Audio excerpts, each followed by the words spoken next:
जय श्री माता जी। परम पूज्य श्री माता जी, जब जब धरती पर अधर्म हुआ है, आप आई हो माँ, आप पधारा है माँ। कृपा करके आप इस धरती पर सारे देव देवियों के साथ पधारिए और पूरी धरती को परम चैतन्य कीजिए। सभी संतों को, सभी शुद्धात्मा को ध्यान का सिद्धि प्रदान कीजिए। परम पूज्य श्री माता जी, कृपा करके आप पधारिए। परम पूज्य श्री माता जी, आपके श्री चरण कमल पर कोटि कोटि नमन। कुंडली उठाकर बंधन लेंगे।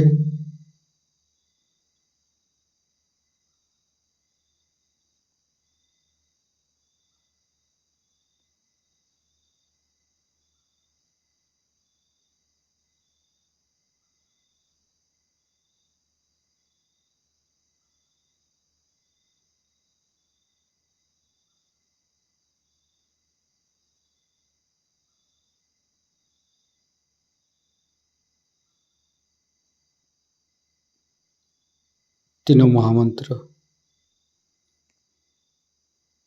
ओम तमेव साक्षात् श्री महालक्ष्मी महासरस्वती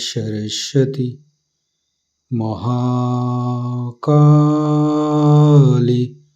त्रिगुणात्मिका कुंडली साक्षात् श्री आदिशक्ति माता जी श्री निर्मला देवी नमो नमः। ओम तमेव साक्षात् श्री कल्की साक्षात् श्री आदिशक्ति माता जी श्री निर्मला देवी नमो नमः। ओम तमेव साक्षात् श्री कल्की साक्षात् श्री सहस्रारसामिनी मोक्षप्रदायिनी माता जी श्री निर्मला देवी नमो नमः। गणेश मंत्र। ओम तमेव साक्षात् श्री गणेश साक्षात् श्री आदिशक्ति माता जी श्री निर्मला देवी नमो नमः।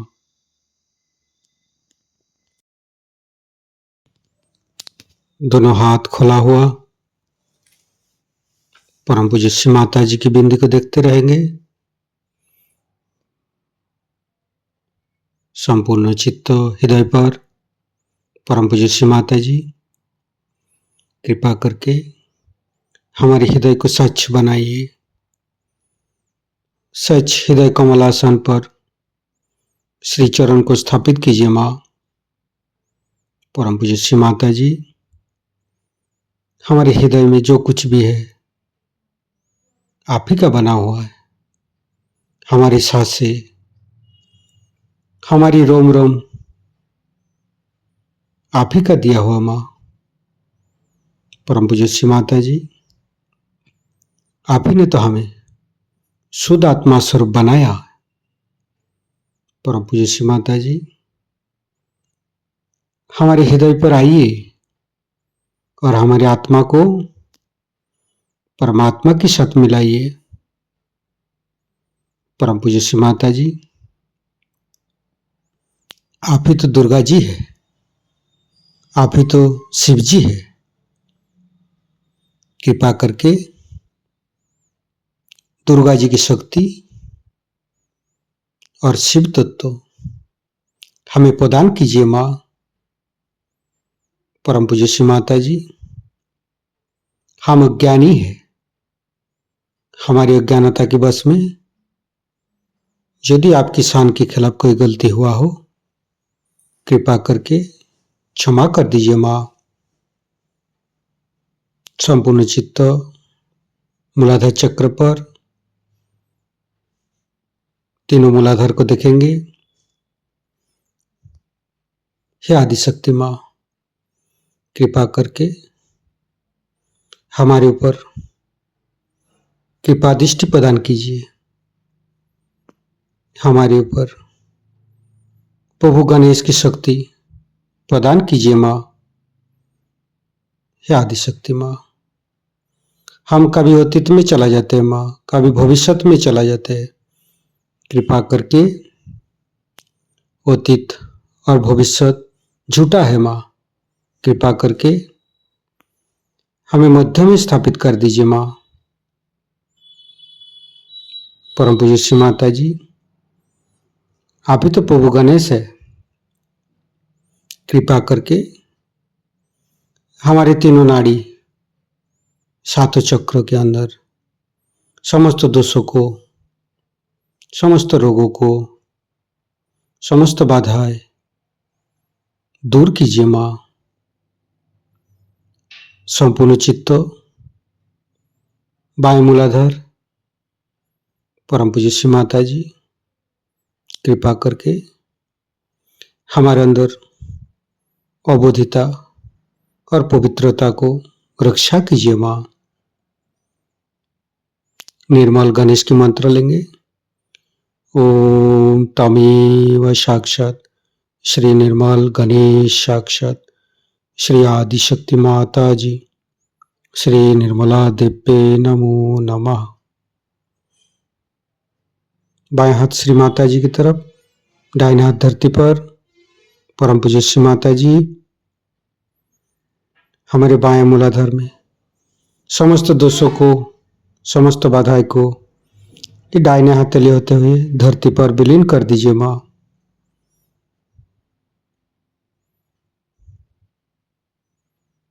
फिर राइट हैंड श्री माता जी की तरफ, बाएं हाथ धरती पर, संपूर्ण चित्त राइट मूलाधार। परम पूज्य श्री माता जी, आप ही तो राक्षसंती है, आप ही तो राक्षस अग्नि है। कृपा करके हमारे अंदर राक्षस प्रवृत्ति को नष्ट कीजिए माँ। परम पूज्य श्री माता जी, कृपा करके आप श्री कार्तिक जी रूप में हमारे राइट मूलाधार पर आइए और समस्त दोषों को, समस्त रोगों को दूर कीजिए। श्री कार्तिक के मंत्र लेंगे। ओम तमेव साक्षात श्री कार्तिके साक्षात श्री आदिशक्ति माता जी श्री निर्मला देव्ये नमो नमः। फिर धीरे धीरे चित्त को मध्य मूलाधार, परम पूज्य श्री माता जी, कृपा करके हमारे अंदर दया कीजिए, कृपा कीजिए, हमारी क्षमा को स्वीकार कीजिए। परम पूज्य श्री माता जी, कृपा करके हमारे मध्य मूलाधार पर आइए और मध्य मूलाधार के अंदर समस्त दोषों को दूर कीजिए माँ। हे आदिशक्ति माँ, आप ही तो गौरी माता है। कृपा करके हमारे मध्य मूलाधार पर आइए। गणेश गौरी माता की मंत्र लेंगे। ओम तमेव साक्षात श्री गणेश गौरी कुंडली माता साक्षात श्री आदिशक्ति माता जी श्री निर्मला देव्ये नमो नमः। संपूर्ण चित्त मध्य मूलाधार पर रखेंगे। ओम गंग गणपते नमः 4 बार करेंगे। ओम गंग गणपतये नमः। ओम गंग गणपतये नमः। ओम गंग गणपतये नमः। ओम गंग गणपतये नमः।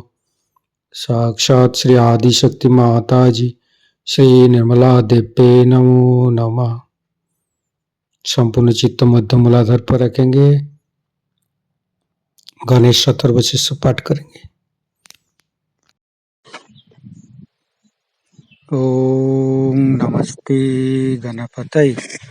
तमेव प्रत्यक्षं तत्त्वमसि तमेव केवलं कर्तासि तमेव केवलं धर्तासि तमेव केवलं हर्तासि तमेव सर्वं खल्विदं ब्रह्मासि तं साक्षादात्मसि नित्यं ऋतं वच्मि सत्यं वच्मि अवतं माम् अववक्तारम् अवसोतारम् अवदातारम् अवधातारम् अवानुचानमवशिष्यम् अवपश्चातात् अवपुरस्तात् अवोत्तरातात् अवदक्षिणातात् अवचोदातात् अवधरातात् सर्वतो मां पाहि पाहि समन्त्रात् तं वाङ्मयस्तं चिन्मयो तं आनन्दमयस्तं ब्रह्ममयो स्तं सच्चिदानन्दादित्यसि स्तं प्रत्यक्षं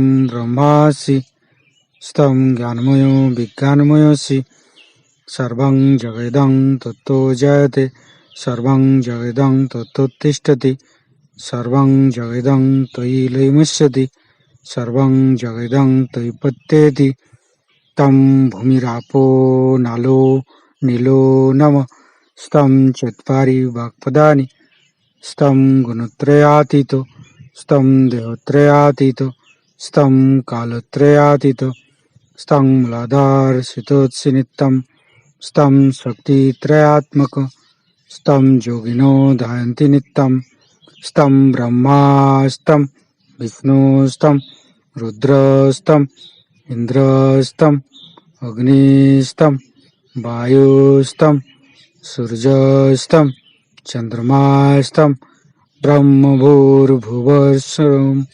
ज्ञानादिपूर्वमुच्चाय वर्णादि तदनन्तर अनुसारो परतरो अर्धेन्दु उल्लसितं तारेण ऋतं एतत्तव मनुष्यरूपम् अकारो पूर्वरूपम् अकारो मध्यमरूपम् अनुसारो शान्तिरूपम् बिन्दु उत्तररूपम् नादं सन्धानं संहिता सन्धि शैषा गणेशविद्या गणकऋषि निश्चित गायत्री छंद गणपतिर्देवता ओं गं गणपतये नमः एकदन्ताय विद्महे वक्रतुण्डाय धीमहि तन्नो दन्ति प्रचोदयात् एकदन्तं चतुर्हस्तं पाशमङ्कुशधारिणं रदं च वरदं हस्ते बिभ्राणं मूषकध्वजं रक्तं लम्बोदरं शूर्पकर्णकं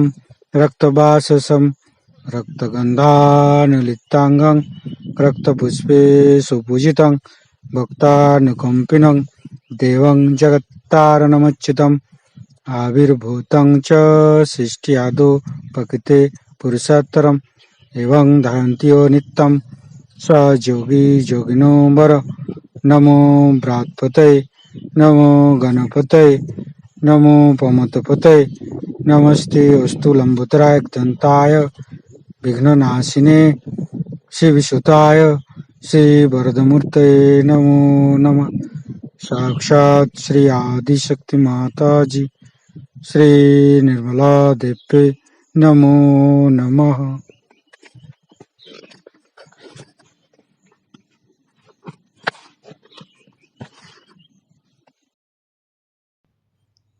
धीरे धीरे चित्त को लेफ्ट स्वादिष्ठान राइट स्वादिष्ठान मध्य फिर चित्त को राइट नाभि लेफ्ट नाभि मध्य नाभि फिर तीनों हृदय तीनों विशुद्धि फ्रंट आज्ञा बैक आज्ञा। परम पूज्य श्री माता जी हमारे अंदर अहंकार पति अहंकार को दूर करके हमारे ब्रह्मरंध्र को खोल दीजिए माँ। संपूर्ण चित्त ब्रह्मरंध्र पर सिर के तालु भाग दोनों हाथों पर सिर के तालु भाग पर परम चैतन्य अनुभव करते हुए मध्य मूलाधार के साथ सहस्त्रार को जोड़ेंगे।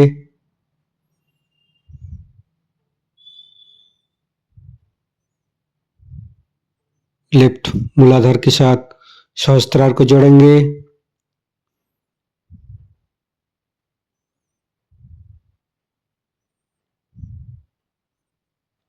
राइट मूलाधार के साथ सहस्त्रार को जोड़ेंगे।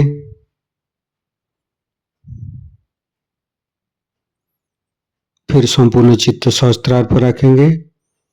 परम पूज्य श्री माता जी, हमें निर्विचारिता प्रदान कीजिए माँ। हमें ध्यान का स्थिति दीजिए माँ। निर्विचारिता का मंत्र लेंगे। ओम तमेव साक्षात श्री निर्विचारिता साक्षात श्री आदिशक्ति माता जी श्री निर्मला देवे नमो नमः। संपूर्ण चित्त सहस्त्रार पर हे आदिशक्ति माँ, कृपा करके हमारे ऊपर ऐसी कृपा कीजिए ताकि आपकी अमृत वाणी को हम सहस्त्रार से सुन सकूं। संपूर्ण चित्त सहस्त्रार पर परम पूज्य श्री माता जी की अमृत वाणी हम सहस्त्रार से ग्रहण करेंगे। फिर क्या लगा कि नहीं, और फिर उन्होंने और एक कमाल बताया। मैंने कहा क्या कर ले? उन्होंने मुझे घोड़े का नंबर बताया और वही घोड़ा आया। और भी भगवान की मैंने कहा तुमने बड़ी इज्जत कर दी। फिर कह ले सट्टे का नंबर भी बताते हैं और मटके का नंबर भी बताते हैं। इस तरह से हम कितने गिरते गिरते गिरते गिरते कहाँ जाके गिर जाते हैं। भगवान को खोजते हुए हम अपने घोड़े का नंबर पूछने लग जाते हैं। ये क्या भगवान के काम है? ऐसे हजारों गुरु घुमा करते हैं और उनके यहाँ बड़ी बड़ी मोटरें खड़ी रहती हैं, आपने देखा होगा। उसी में फिर अपने महाराष्ट्र में खास करके औरतों के बदन में देवी का संचार होता है, कहते हैं। इन भूतनियों के बदन में आने के लिए देवी को कोई धंधा है या नहीं? वैसे तो वो बर्तन मांजती रहती है दुनिया भर के और उनके अंदर देवी आ गई, सब गए उसके पैर छूने के लिए। ये सारी बेवकूफी हमारी लेफ्ट साइड के मूर्खता की वजह से और अंधता की वजह से हम लोग करते हैं। सुबह से शाम अगर कहा भाई जाओ, तुमको मंदिर जाना है, जाओ, सिर्फ वहां जो मूर्ति है उसके सामने मत्था टिकाना और वापस चले आना, तो वो मानेंगे नहीं इस बात। वहां से वो प्रसाद ले आएंगे, वो पता नहीं किस गंदे आदमी ने किस तरह से बनाया है, उसका हृदय कैसा है, वो खा के चले गए, हाँ प्रसाद खाया, और उसके बाद सीधे डॉक्टर के पास। और राइट साइड के जब लोग बिगड़ते हैं तो उनका तो भगवान ही बचाए रखे, क्योंकि अहंकार ऐसी चीज है कि वो आदमी को कुछ समझ में नहीं आता। वो बेवकूफियां करते जाएगा, मूर्खता करते जाएगा, लेकिन उसके समझ में नहीं आएगा कि मैं मूर्ख हूं। सब दुनिया उस पर थूकेगी, हंसेगी। एक बोसाका नाम की जगह है, वहां के राजा साहब इतने बेवकूफ हैं, प्राइम मिनिस्टर, कि उन्होंने मोती के, मतलब वो है नीग्रो, और मोती के उन्होंने जूते बनाए। अजीब अजीब तरह की चीजें वो करते रहते हैं। दुनिया उन पे हंसती है कि ये अमीन साहब एक हैं अकलमंद बहुत बड़े, लेकिन वो अपने को इतने अकलमंद समझते हैं कि उनको कौन समझाए। वो घोड़े पे सवार है ना। अहंकारी आदमी तो बहुत ही मुश्किल से ठीक होता है, क्योंकि उसका अहंकार, वो सोचता है यही मैं हूं, और इस अहंकार को भी पालने वाले पैदा हो गए। वो आपको कुछ न कुछ सिखा देंगे कि हाँ भैया तुम आओ मेरे पास में, मैं तुम्हारे बाप के नाम से बना दूंगा, हो गए। आपका मैं नाम दे दूंगा, भोगानंद, ढोंगानंद, खराबानंद। अंग्रेज लोग तो बेचारे कुछ जानते नहीं, उनको जो भी नाम दे दे। अभी एक साहब मुझे बता रहे थे कि उन्होंने 600 पाउंड दिया एक महाशय जी को, कि उन्होंने उनको मंत्र दिया। मंत्र क्या दिया? आएगा 600 पाउंड, और दूसरे को दिया ठिंगा। अब हिंदुस्तानी समझता है बेचारे, इनको कुछ मालूम नहीं, बुद्धू है, उनको ठिंगा मंत्र दे दिया। आपको कपड़े पहना दिए, आपसे कहा कपड़े उतार दो, कहीं कुछ, ये माला पहन लो, ये करो वो करो, हो गए बेचारे बुद्धू। अब वो अहंकार के चक्कर में उनको ये नहीं समझ में आता कि भाई माला पहनने से कोई परमात्मा मिलेगा। कबीर ने तो कहा है कि करका मन का छाड़ी दे, मन का थे। ये सब क्या गधे थे? नानक जी क्या सब बिल्कुल झूठ बोल गए? तुकाराम क्या बिल्कुल गलत थे? ज्ञानेश्वर बिल्कुल गलत थे? और ये कहां से आ गए हैं आज समझाने के लिए, जिसे मराठी में कहते हैं उपट शुंभ। इनकी बातें आप लोग सुनने लग जाते हैं क्योंकि आप राइट साइड पे बहुत क्रॉस कर गए। फिर कोई आकर के आपको बातें करे और आपका दिमाग खराब कर दे, आप पे ऐसे वर्णन करे, आपके बिल्कुल पुल बांधे तारीफ के, इतना आपको प्रेस कर दे, आप बिल्कुल लद्द से जमीन पे गिर जाइएगा, आपको पता नहीं चलेगा, गर्दन कट जाए। ऐसी बेवकूफी में फंसने वाले लोग परमात्मा को क्या पाएंगे? यहां उल्टी बात है, आपको परमात्मा को पाना है। यहाँ आपको परमात्मा को बुलवाना है, उनका आवाहन करना है, अपने हृदय में बिठाना है, उनसे कहना है कि प्रभु आओ, हमारे अंदर जो भी दोष हो उसे क्षमा कर दो और हमारे हृदय में आप जागरूक हो जाओ, अब सुप्त न रहो। यहाँ दूसरी बात है, यहाँ कोई दुकान नहीं है कि आप देते हो कि नहीं देते हो, कोई आपने हमको रुपया पैसा दिया था जो हम देंगे। ऐसे आकर लोग डंडे लेकर खड़े हो जाते कि आप माँ हो के हमको क्यों नहीं देते, देना तो देंगे नहीं तो नहीं देंगे, आप हमें ललकार नहीं सकते। इसकी वजह ये नहीं कि देना नहीं चाहते, लेकिन जब नहीं बनता है तो नहीं बनता है और बनता है तो बनता है, उसे क्या किया जाए। अगर एक आधा बीज अपने आप ऊपर आता है तो आता है, नहीं तो नहीं आता है। ये आप बात जानते हैं, उसके ऊपर कोई जबरदस्ती की जाती है कि उसके अंदर से अंकुर खींचा सकते हैं। क्या आपकी कुंडलिनी को कोई खींच लेगा? जो कुछ भी आपका किया कराया है, जिस तरह से अपनी आपने तबीयत संभाली है, उसके अनुसार आपकी कुंडलिनी जागरूक होती है। इस प्रकार आपके अंदर जो दो शक्तियां हैं, ईड़ा और पिंगला में जो बहती हैं, जिसका पहले का नाम है कि आप कहें महाकाली की शक्ति, इसका इंग्लिश में कोई नाम नहीं है, ये महाकाली की शक्ति आपके लेफ्ट साइड में दौड़ती है। इसे होली घोस्ट अंग्रेजी में कहते हैं। इसी एक महाकाली शक्ति से ही दूसरी शक्तियां निकलती हैं, यही परम शक्ति है। इसमें से दूसरी शक्ति निकलती है जिसे कि हम लोग महासरस्वती की शक्ति कहते हैं, जिससे हम सोचते हैं, विचारते हैं और आगे की बात करते हैं। इन दो शक्तियों को गलत तरीके से इस्तेमाल करने की वजह से ही हमारे अंदर अहंकार और प्रतिअहंकार के घनीभूत सर में ये बबल्स हो जाते हैं, या कहना चाहिए गुब्बारे जैसे दो घनीभूत संस्थाएं तैयार हो जाती हैं। और इसके चक्कर की वजह से ही कुंडलिनी नहीं उठती, क्योंकि जब इस तरह से एकदम पूरी तरह से आपका सर ढक जाए, या एक ने ज्यादा ढकेल दिया हो या दूसरे ने ज्यादा ढकेल दिया हो, तो बीच की जगह नहीं बन सकती, कुंडलिनी जगह पे बैठी रहती। पर सर्वसाधारण कुंडलिनी उठ जाती है, आपने कल देखा है। इसीलिए मैं आपसे कल कह रही थी कि क्षमा करें। अहंकार का इलाज है क्षमा करना। अगर आपको गुस्सा आए, जैसे ही गुस्सा आए आप एक शब्द कहें कि क्षमा। कोई अगर बोले समझ लो आप बहुत क्विक टेम्पर्ड हैं, बहुत हॉट टेम्पर्ड हैं, बहुत ही ज्यादा, आपके नाक पे कहते हैं कि नाकाचा शेंडाला राग अस्तु, नाक के ऊपर में यहाँ आप पे गुस्सा बैठा हुआ। ऐसे आदमी को यह करना चाहिए, जैसे आप में गुस्सा आए तो आप उसे कहते ठहरिए ठहरिए ठहरिए, 3 मरतबा उसे कहिए, या आप उसे कहिए क्या कहा आपने, क्या कहा आपने, क्या कहा आपने, और फिर उसके बाद आप कहिए क्षमा। कोशिश करके देखिए, गुस्सा आपका कम हो जाएगा। लेकिन जबरदस्ती गुस्से से जूझने की जरूरत नहीं है, गुस्से की जूझने की जरूरत नहीं। जिस आदमी के अंदर गुस्सा दबा हो, चाहे निकला हुआ है, जिसमें गुस्सा करने की आदत है, इसका मतलब है उसका अहंकार दुखित है, उसका अहंकार परेशान है। इसलिए आदमी को पहले अपने को क्षमा करना चाहिए और फिर दूसरों को क्षमा करना चाहिए। और क्षमा इसीलिए बहुत बड़ा एक साधन भगवान ने हमें दिया हुआ है, जिसके कारण हम अपने अहंकार को पा सकते हैं। अब हमारे मन को जीतने का कौन सा तरीका है? एक तो क्षमा से हम अपने अहंकार को जीत सकते हैं, और अपने मन को जीतने का तरीका यह है कि जिस चीज को बहुत ज्यादा देखने का मन करता है, जिस चीज को बहुत ज्यादा पाने का मन करता है, उधर से अपने मन को कहना क्या बेवकूफी लगा रखी है, तो मन का खिंचाव खत्म हो जाएगा, मन की आदतें टूट जाएंगी। आदतें तोड़ने के लिए सबसे अच्छा तरीका यही है कि जिस चीज का बहुत मन चाहता है उसे कहना अच्छा जरा आप बैठे रहिए, बहुत आपको देख लिया हमने। लेकिन ऐसा नहीं होता है। अधिकतर लोग कहेंगे कि भाई मैं तो भाई असली घी खाता हूं और तो कुछ नहीं खाता, मैं तो भाई ऐसा है मेरा कि मुझे तो बढ़िया एकदम खाने के लिए चाहिए। हमारे यहाँ खाना पीना ज्यादातर मन में होता है, अपने देश में खाने पीने की बीमारी, तो सुबह से शाम यही बीमारी है कि आप क्या खाते हैं। क्या भगवान आपको खाने पर कोई पारितोषिक देने वाला है कि भाई आप ये खाना खाते हैं, वो खाना खाते हैं, आपको इस खाने का शौक है, आज मला पूरण पोड़ी चाहिए। इसमें अपनी शान बघारना कितनी बेवकूफी की बात है। मुझे ये अच्छा लगता है, मुझे वो अच्छा लगता है, इस तरह से जबान से कहना भी क्या शोभनीय है।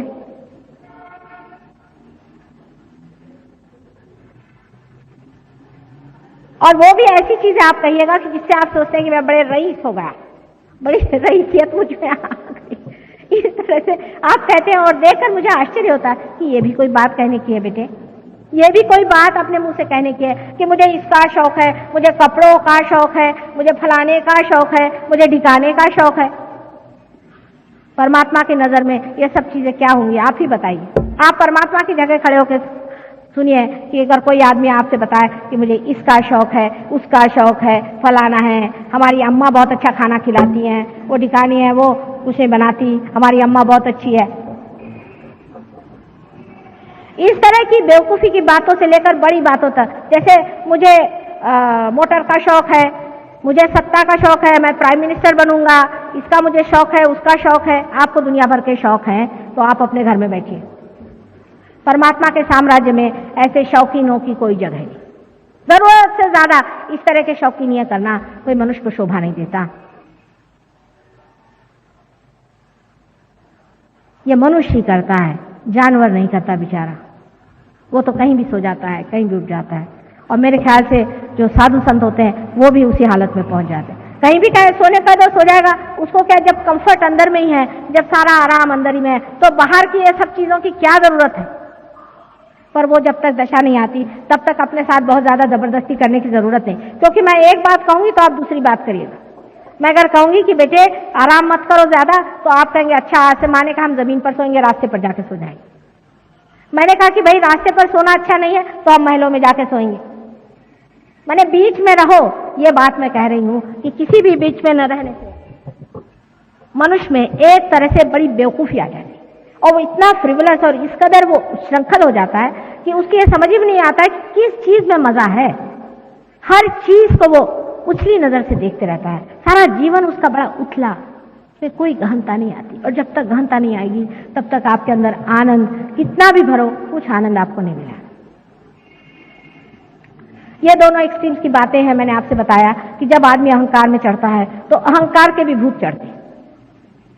ऐसे कैसे अहंकारी लोग होते हैं दुनिया में कि जो मरते हैं तो भी उनका अहंकार नहीं जाता, जिनको लगता है कि साहब मैंने कुछ काम ही नहीं किया। ऐसे लोग भी आपके खोपड़ी में घुस सकते हैं, उनके भी भूत आपके अंदर आ सकते हैं और आप ऐसी ऐसी बातें करेंगे कि लोग कहेंगे ये तो ऐसा नहीं था, इसको हो क्या गया। तो नॉर्मल रहना चाहिए आदमी को, बीचों बीच रहना चाहिए। जो आदमी बीचों बीच रहता है वो ये दोनों ही शक्तियों से पूर्णतया प्लावित होता है। जो आदमी बहुत ज्यादा काम करता है, बहुत ज्यादा अहंकारी है, उसको हार्ट अटैक आएगा। अगर हार्ट अटैक नहीं आएगा तो उसको डायबिटीज हो जाएगा। डायबिटीज नहीं होगा तो किडनी होगा, उसको लिवर हो जाएगा और उसको और बीमारियां हो सकती है। क्योंकि हमारे अंदर स्वाधिष्ठान चक्र जो है वो ये कार्य करते रहते हैं। उनका एक कार्य, सबसे बड़ा कार्य ये है कि हमारे लिए जो बुद्धि है उसमें जो काम हो रहा है उसके लिए मेद, फैट सेल्स को पहुंचाएं, उसका सप्लाई करें। फैट सेल का सप्लाई सर में करना चाहिए। अब वो बेचारे को एक काम तो अगर आपने दे दिया, रात दिन सोचो सोचो सोचो, तो बाकी की जो काम उनके हैं, जो कि पैंक्रियास है, आपके लिवर है, आपकी किडनीज हैं और स्प्लीन वगैरह है, उनको नहीं देख पाते, फिर आपको डायबिटीज की बीमारी हो जाती है। सहयोग में डायबिटीज हम लोग 100% ठीक कर सकते। अगर आप पार हो जाएं और हमारी बात सुने तो 100% आपका डायबिटीज, किडनी सब ठीक हो सकती है। पर आपकी अगर किडनी एक बार आपने मशीन में डाल दी तो हम नहीं ठीक कर सकते और इसलिए हमें आप क्षमा करें। मशीन में चीज जाने से वो मर ही जाती, फिर हम नहीं ठीक कर सकते, तो इसलिए हमसे नाराज होने कौन सी बात है। हम कोशिश करेंगे लेकिन बेकार में परेशान करने की कौन सी बात। अब ये जो हमारे अंदर दूसरा चक्र है, स्वाधिष्ठान चक्र, जिसके बारे में मैंने आपसे बताया, ये चक्र से ऊपर जो नाभि चक्र है, इसमें लक्ष्मी तत्व का वास है, इसमें लक्ष्मी जी का वास है। और लक्ष्मी जी आप जानते हैं वो कोई पैसा नहीं होता। लक्ष्मी जी का स्वरूप जैसा है उसके बारे में मैंने अनेक बार बताया है और आप अगर मेरे इसके बारे में पढ़ें तो आप जानेंगे कि लक्ष्मी जी और पैसे में बहुत ही अंतर है। सबसे बड़ी चीज, लक्ष्मीपति वो होता है जो मन से बहुत संतुष्ट होता है, जो दूसरों को देता है और जिसके आश्रय में अनेक रहते हैं, जो कमल के जैसे अपने ऊपर वस्त्र परिधान किए हुए हैं और जो अत्यंत हृदय से भी कमल के जैसा बहुत ही ज्यादा वार्म, बहुत ही ज्यादा सुगंधित होना चाहिए। अब ये लक्ष्मी तत्व जब हमारे अंदर जागृत हो जाता है, जब कुंडलिनी लक्ष्मी तत्व को छोड़ती है, तब हमारे जो कुछ भी सांपत्तिक प्रश्न है वो ऐसे छूट जाते हैं। अब सांपत्तिक प्रश्न का मतलब नहीं है कि आप अगर होना चाहें, समझ लीजिए आप बिरला टाटा होना चाहें, तो वो तो कभी ना होना, उनको जाके पूछे उनका क्या हाल है। लेकिन आपकी जो सांपत्तिक स्थिति है वो अच्छी हो जाती है। उसका मुख्यतः कारण ये है कि लक्ष्मी तत्व जागृत होते ही आपकी सारी गंदी आदतें छूट जाती। शराब छूट जाएगी आपके अपने आप, आपका तंबाकू छूट जाएगा, आपका जितनी भी पान है आदि जो भी ऐसी ऐसी चीजें जिसके लिए पैसा बेकार जाता है सब छूट जाएगा, क्योंकि आप मजे में बैठे हो। दूसरा है क्योंकि लक्ष्मी तत्व की वजह से आप बराबर समझ पाएंगे कि कौन सी चीज में असलियत है और कौन सी चीज में नकलियत है। एक साहब थे, उनकी बड़ी बुरी हालत थी संपत्ति, वो मेरे पास आए तो उन्होंने मुझसे पूछा कि मैं क्या काम करूं। मैंने कहा कोई सा भी काम करो, अब तो तुम जागरूक हो गए। मैंने कहा तुम लकड़ी का काम करो। कल है मैंने तो कभी लकड़ी देखी भी नहीं। मैंने कहा तुम शुरू तो करो। धीरे धीरे उनको वाइब्रेशन से पता चलने लग गया कि इस काम में कैसी प्रगति करनी चाहिए, कैसे चलना चाहिए, और उन्होंने बहुत उसमें रुपया कमाया। मैंने बहुत माने काफी, जितना कि एक आदमी को समाधानी आदमी को मिलना चाहिए। इस तरह से सबका ही लक्ष्मी तत्व ठीक हो जाता है। हमारे लंदन में ऐसे बहुत से लोग हैं जिनको के लक्ष्मी तत्व से अनेक फायदे हो गए। जिनके पास मकानात नहीं थे उनको अचानक मकानात मिल गए, जिनके पास में खाने को नहीं था उनके पास कुछ न कुछ नौकरी मिल गई, कुछ न कुछ व्यवस्था हो गई, अनेक तरह से मदद हो गई, और इस तरह से लोगों का लक्ष्मी तत्व फायदे में आ गए। अब जब लक्ष्मी तत्व आपका जागृत हो जाता है कुंडलिनी जागृति के बाद, तो जब आप किसी भी चीज पर अपने हाथ रखते हैं, समझ लीजिए अगर एक पेड़ है और वो मर रहा है, उस पर अगर आपने हाथ रख दिया तो उसके अंदर भी लक्ष्मी तत्व जागृत हो जाएगा, उस पेड़ को कीमत आ जाएगी।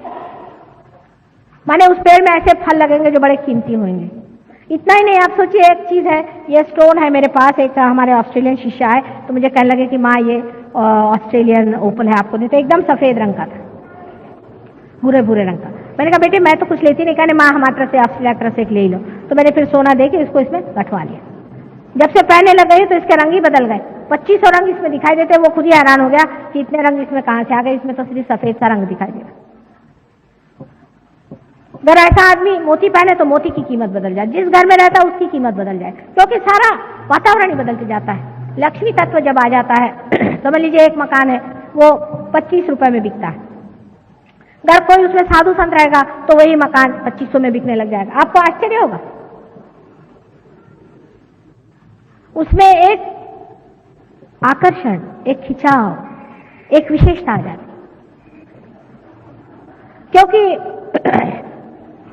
जो तत्व है वो इतना परिणामकारी है, उसके बारे में हम जानते ही नहीं। उसका एक बड़ा कॉन्क्रीट उदाहरण आपको मैं दूं। शास्त्री जी की जब डेथ हुई तो उनकी जो डेड चीजें थी सब, वो जिसको हम लोग कहते हैं अर्थियां, लेकर के लोग बड़े बड़े कलश में चले। वो कलश वो ट्रेन में रखे हुए थे, जो भी आता था रास्ते भर, मैंने सारा रास्ता वहां से बनारस तक, सोचे कोई एक जगह नहीं थी जहां आदमी नहीं खड़े थे। रात में भी लालटेन लेकर के सब लोग लाइन से खड़े हुए, यहां से वहां तक मीलों तक लोग खड़े हुए, बस उनको कलश ही तो दिखाई दे रहा था, शास्त्री जी तो नहीं दिखाई दे रहे। उसको नमस्कार। उसके बाद जब वो कलश वहां गए बनारस में और गंगा जी में वो अर्थियां जब समर्पित हो गई, उसके बाद किसी ने पूछा भी नहीं वो कलश कहां पड़े हुए हैं, वो फिर गए एक तरफ में, कोई देखने वाला भी नहीं। तब किसी ने पूछा भाई वो कलश कहाँ है, वो चांदी के कलश थे, कहीं खो हो जाए, तो उनको कोई जानता नहीं कहाँ पड़े हुए हैं कलश, वो गिरे हुए थे एक तरफ में। फिर उन्होंने उठा के लाया कि कल देखो ये कलश यहाँ पड़े हुए। जब उसके अंदर का तत्व खत्म हो गया उसमें क्या अर्थ रह गया। इसलिए अपने तत्व पे रहिए, और ये तत्व हमारे अंदर जो है, ये तत्व जो जागरूक रखता है, पहले तो आपके अंदर आपके नाभि पर ये चक्र है, और इस नाभि चक्र पे आपका माँ का वरदान है, आप अपने माँ से कनेक्टेड है। और जिस इंसान की माँ बहुत धार्मिक और अच्छी औरत होती है, जिसमें कोई भी अतिशयता नहीं होती है, ये बड़ा भारी वरदान उस आदमी के लिए। ऐसे आदमी का नाभि चक्र ज्यादातर संतुलित रहता है। जिस माँ ने अपने बच्चे को प्यार दिया, दुलार दिया और उसको हमेशा तृषित रखा या तकलीफ दी, तो फिर बहुत परेशानी हो जाती। पर अगर उस बच्चे को खूब सारा प्यार दिया और उसको हमेशा संतुष्ट रखा है, तो ऐसा लक्ष्मी चक्र बहुत जल्दी जागरूक हो जाता है। और कभी कभी कोई माँ है बहुत ही ज्यादा धार्मिक है, बहुत ज्यादा जिद्दी है और दुनिया भर की चीजें खुराफात करती रहती, अपने बच्चों को नहीं देखती, उनका लक्ष्मी तत्व खराब हो सकता है। वो चाहे पैसे वाला हो लेकिन उसमें लक्ष्मी तत्व नहीं होगा, माने वो ऐसा आदमी समाधानी नहीं होता। अब साइकोलॉजिस्ट भी इसको मानते हैं कि जिस बच्चे का बचपन अच्छे से नहीं बीतता है, वो आदमी जरा सा कुछ अबनॉर्मल होता है। उसके आगे का जो चक्र है, उसके आसपास में जो आप वॉइड देख रहे हैं, ये बहुत जरूरी चीज है। ये हमारे पेट में सारा जो वॉइड है, जिसको कि यहाँ पर दिखाया गया है इस तरह से, इसके अंदर दत्तात्रेय जी का स्थान है, गुरु का स्थान है। हमारे पेट के अंदर गुरु का स्थान है। जैसे नाभि चक्र से हम खोजते हैं, पैसा खोजते हैं, या चाहे पहले तो हम खोजते हैं पेट भरने के लिए, फिर अपनी तृप्ति खोजते हैं, फिर उसके बाद में उससे नहीं भरा तो फिर उसके बाद में हम सत्ता खोजते हैं, पैसा खोजते हैं, ये खोजते हैं, वो खोजते हैं, और फिर उसके बाद में जो गुरु तत्व होता है उसको खोजते हैं। हम खोजते हैं कि हमें कोई ऐसा आदमी मिले जो हमें इस भवसागर से पार करा दे। इसके खोज में हम लग जाते हैं। ये दत्तात्रेय जी का स्थान है। आदिनाथ, जब आपने तो सुना ही है आदिनाथ का नाम, मच्छिंद्रनाथ का नाम। आदिनाथ जी ने जैनी लोग भी मानते हैं। उन आदिनाथ से लेकर सब दत्तात्रेय के अवतरण हैं, और ये अवतरण मुख्यतः 10 अवतरण हम मानते हैं मुख्यतः, पर ऐसे तो अनेक हुए हैं। ये 10 अवतरण में मोहम्मद साहब भी है। दत्तात्रेय ही हैं साक्षात मोहम्मद साहब। यानी हम लोग ऐसे हैं कि हम साईनाथ को मानते हैं, हाँ वो भी बिल्कुल दत्तात्रेय ही थे, शिरडी के साईनाथ दत्तात्रेय थे। लेकिन अगर कोई हमसे कहे कि मोहम्मद साहब भी दत्तात्रेय थे तो नहीं मानेंगे। आखिर साईनाथ भी तो मुसलमान थे, फिर आप उनको क्यों मानते? उनको हम मानेंगे पर मोहम्मद साहब को हम नहीं मानेंगे। मोहम्मद साहब भी वही थे, नानक भी वही थे, जनक भी वही थे। ये सारे हमारे वॉइड के अंदर होते। और जब किसी आदमी को इसमें दुविधा लगती है, जब सर्वधर्म में वो एकता नहीं देखता है, तब उसे पेट की बीमारियां हो जाती हैं। इसलिए आपको सबको समझ लेना चाहिए कि दत्तात्रेय का तत्व क्या है। कल देखिए कितने तो भी दत्तात्रेय के शिष्य यहाँ आए थे, और इतने सारे दत्तात्रेय के शिष्यों को भी सबको पेट की बीमारी थी। वजह क्या थी? वजह यह थी कि दत्तात्रेय कोई हिंदू नहीं थे, नहीं वो मुसलमान थे, वो धर्मातीत, उनका कोई धर्म ही नहीं है, धर्म से परे धर्म उन्होंने बनाया। जो खुद उसको बनाते हैं वो कैसे हो सकते? जब तक ये भावना हमारे अंदर पूरी तरह जागृत होती। साईनाथ ने खुद कहा है कि किसी भी धर्म की निंदा करना ये महापाप है, लेकिन कितने लोग साईनाथ के शिष्य इस बात को मानते हैं। और ये ही हमारे अंदर गुरु तत्व है जिसे हमें जानना चाहिए। और आपको मैंने बताया जैसे मोसेस थे, अब्राहम थे, ये सभी एक ही गुरु तत्व से पैदा हुए, और ये गुरु तत्व हमारे अंदर भी बसा हुआ। इस गुरु तत्व को जागरूक कर लेने से हम ही अपने गुरु हो जाते हैं। ये कुंडलिनी के जागरण से हमारे अंदर जागरूक हो जाता है। उसके बाद का जो चक्र है, जो कि ऊपर में आप देख रहे हैं, इसे ये हृदय चक्र है। मैं जल्दी बताऊंगी क्योंकि टाइम कम है, क्योंकि कल दूसरा सब्जेक्ट लेना को। ये हृदय चक्र है। हृदय चक्र में जो बीचों बीच जगह है, ये जगदम्बा का स्थान है। जो जगत की जननी है उसका स्थान है, दुर्गा जी का स्थान है। जब आदमी में इनसिक्योरिटी आ जाती है, जब वो असुरक्षित महसूस करता है, तब उसका ये चक्र पकड़ता है। बहुत सी औरतों को जिनको ब्रेस्ट कैंसर वगैरह बीमारी होती है, वो इसी चक्र के खराब होने से होती है। अगर वो अरक्षित अपने को महसूस करती हैं, वो देखते हैं कि उनका आदमी जो है वो गलत रास्ते पे चल रहा है, या उनका कोई ठिकाना नहीं, उनके बच्चे ठीक से नहीं, कोई ना कोई वजह से जो अरक्षित यहाँ महसूस करती हैं, उनको ये बीमारी होती है। डरपोक औरतों को ये बीमारी हो सकती है। ये चक्र उनका खराब हो जाता है जो अपने को अरक्षित महसूस करते हैं। जब कुंडलिनी जागृत होती है, तब जगदम्बा आपके अंदर जागृत हो जाती है और वो आपका संरक्षण करती है। उनके संरक्षण के अनेक तरीके हैं।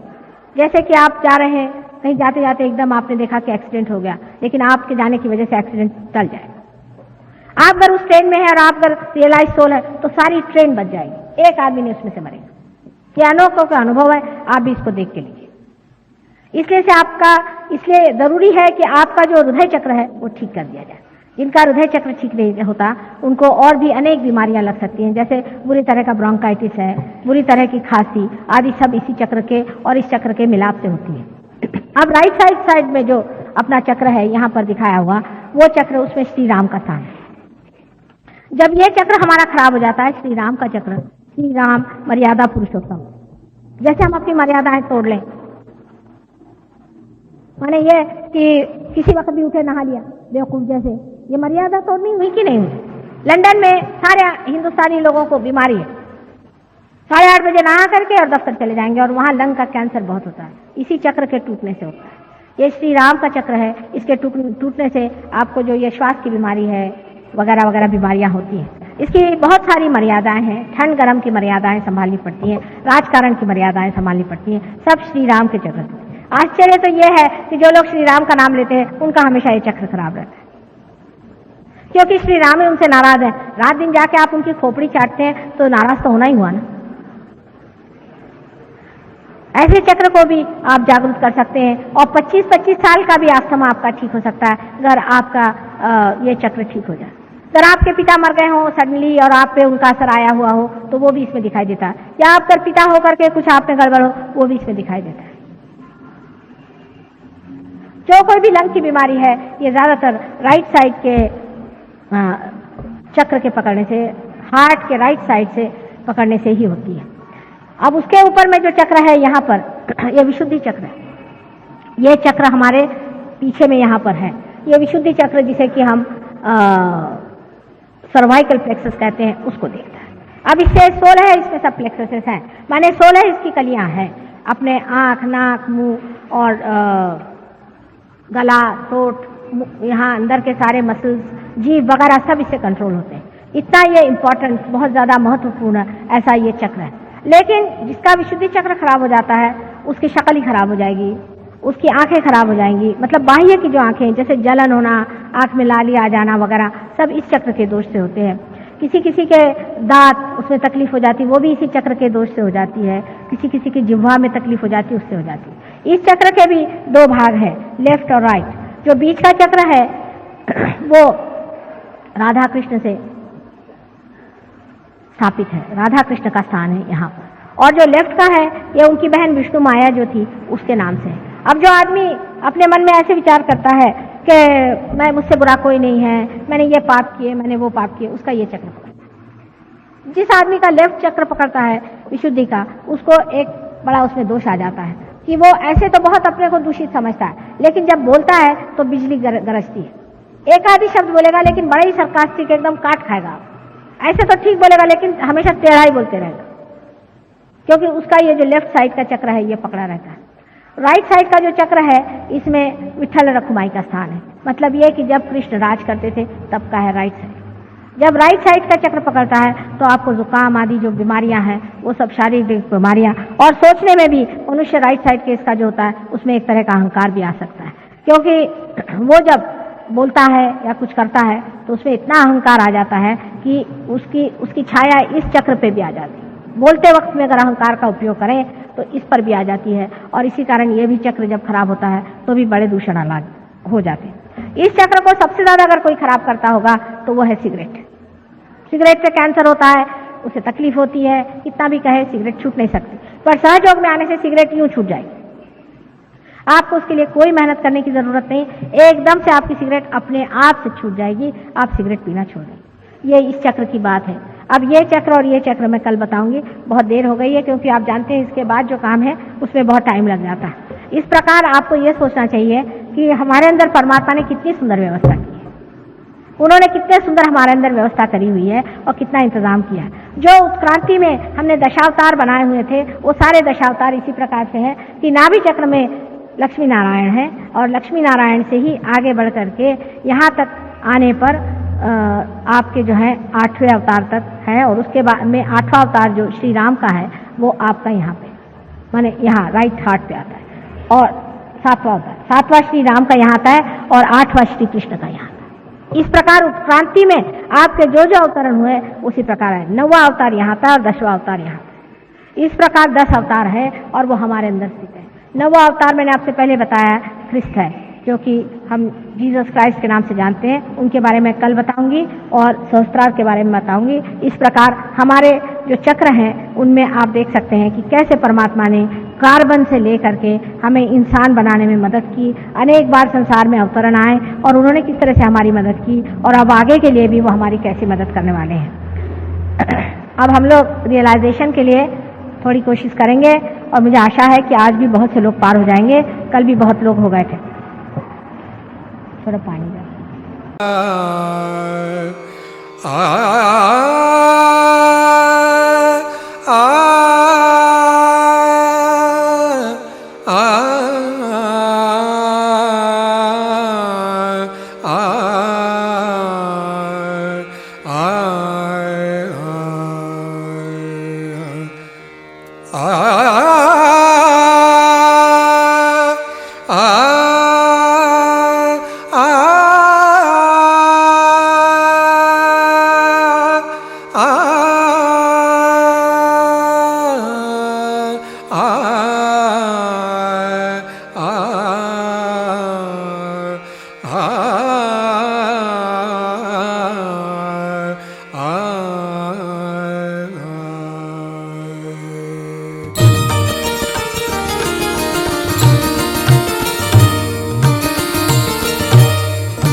आज मोरी लाज रखली जो, आज मोरी लाज रखली जो, आज मोरी लाज रखली जो, आज मोरी लाज रखली जो। मोरी विपदा दूर करो, मोरी विपदा, मोरी विपदा दूर करो, मोरी विपदा दूर करो। आज मोरी लाज रखली जो,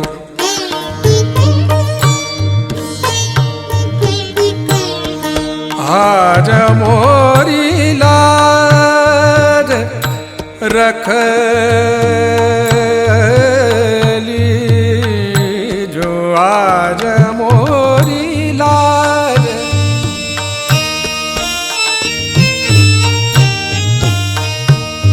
मोरी लाज,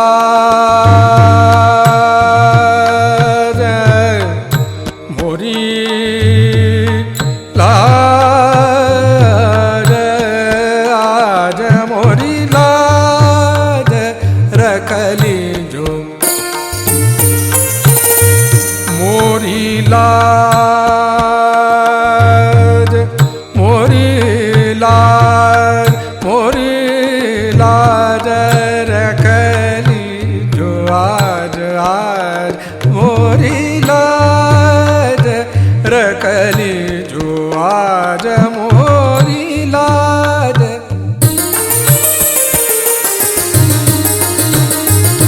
मोरी लाज, मोरी लाज, आज मोरी लाज रखली जो।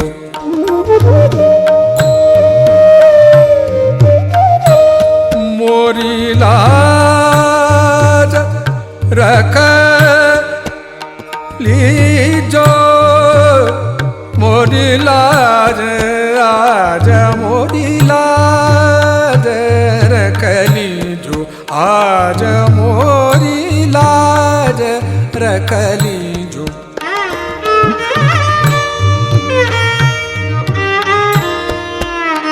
मोरी लाज,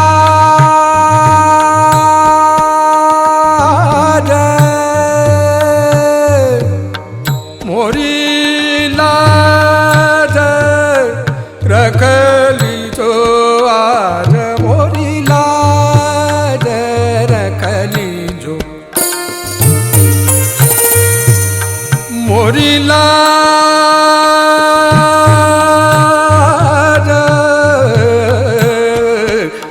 गौरी नंदन हे दुख भंजन,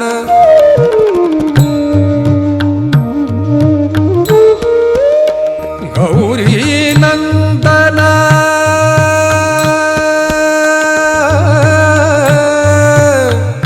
गौरी नंदन, गौरी नंदन, गौरी नंदन, गौरी नंदन हे दुख भंजन, गौरी नंदन हे दुख भंजन। तुम ही आके धीर बंधाओ, तुम ही आके धीर बंधाओ। आज मोरी लाज रखली जो, आज मोरी लाज रखली जो। मोरी विपदा दूर करो, मोरी विपदा दूर करो। आज मोरी लाज रखली जो, आज मोरी लाज। ओम त्वमेव साक्षात् श्री गणेश, साक्षात् श्री आदि शक्ति माता जी श्री निर्मला देवी नमो